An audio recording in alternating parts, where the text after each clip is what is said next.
આજે આપણે વાત કરવાની છે એક હરિગવાનું બિયારણ. વિડીયો એટલા માટે બનાવું છું, વિડીયો તમે અત્યારે જોશો અને આજની તારીખની વાત કરું 9/5/2026. હાલમાં આપણી પાસે જે તમે હરિગવાનું સ્લાઇડ ઉપર ફોટો જોવો છો કે જે તમે ટાઇટલમાં ફોટો, એનું બિયારણ હાજરમાં નથી. અંદાજે 25 તારીખ પછી બિયારણ આવવાનું છે. તમારે કોઈને એડવાન્સ બુકિંગ કરાવવું હોય તો કરાવી શકો છો. જેનું બુકિંગ હશે એને આપણે પહેલાં મોકલી આપશું. બિયારણ આપણી પાસે હાજરમાં નથી, ઘણાનો પેન્ડિંગ ઓર્ડર છે, કંપની પાસે માલ હાજરમાં નથી. અંદાજે આપણે 100 પેકેટ ઉપર હરિગવાનું બિયારણ અત્યારે આ સિઝનમાં વેચવું છે અને ખેડૂતની ડિમાન્ડ સારી છે. પણ એટલા માટે વિડીયો બનાવું છું જેથી લઈને તમે બહારથી વિડીયો જોતા હોય, કદાચ મારી દુકાને ન આવી જાઓ તમે વગર બિયારણ લીધા જાઓ, મને પસંદ નથી. કેમ કે ખેડૂત હેરાન થઈ, મને પણ પસંદ નથી. રેડી, ફોન કરી શકો છો, બુકિંગ કરાવી શકો છો. કેમ કે કાલ સવારે કદાચ કોઈ ખેડૂત આવ્યું, રેડી, બિયારણ અત્યારે આપણી પાસે હાજરમાં નથી. 25 તારીખ પછી કદાચ બિયારણ આવશે અંદાજે.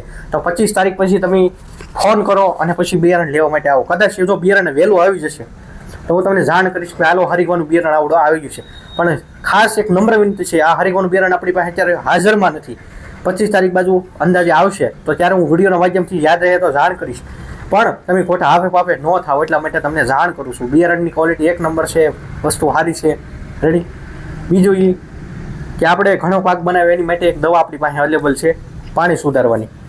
વીઘે 500 ml પાવાનું છે. કેટલી પાણી સુધારે? તમારે કવા બોરનું અત્યારે પાણી પાતા હોય, તમે અત્યારે કોઈ પણ શાકભાજી બનાવી કે મારું કવાનું પાણી ખરાબ છે તો આ વીઘે 500 ml પાજો, એક નંબર રિઝલ્ટ આવશે. આજે પણ એક બે ખેડૂત મિત્રને આપી છે. પછી આપણી પાસે ડીપી ખાતર છે, વીઘે 500 ml પાવાનું છે. કેટલું? વીઘે 500 ml. વીઘે 500 ml પાજો એટલે કાંઈ ઘટે નહીં. આ બંનેનું વીઘે 500 ml માપશે. બંને એક જાતનું આ જમીન સુધારે છે, આ પણ એક જમીન સુધારે છે. આ પણ બંને વસ્તુ સારી છે. ખાતર તો આપણે દેવું પડશે વહેલા મોડું. બીજું, આપણે ગરમીથી રહેવાતું નથી. વૃક્ષ ફરજિયાત વાવવું છે, જરૂરી છે. વૃક્ષ જેટલા વાવશું ગરમીથી બચશું.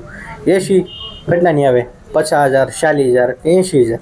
તો એ ટાઈમ પર ઇલાજ છે, એ કાયમી ઇલાજ નથી. એક તમે ઝાડવું તમારા નામના એક બે તમે તમારી રીતે વાવશો, બધા એવા નિર્ણય લેશે તો એ તમારી માટે બહુ જોરદાર ફાયદો થશે. કેમ કે વૃક્ષ છે એ કાયમી માટેનું મફતની તમને હવા આપે છે, તેની મફત આપે છે. એ તમને કોઈ એમ નથી કહેતું ઝાડવું કે ભાઈ હાલો તમે મને 100 રૂપિયા આપી ગયો. તમે 100 રૂપિયાનો અત્યારે ખર્ચો કરશો, એ તમને 5 વર્ષ પછી એવી હવા ઉજાર આપશે.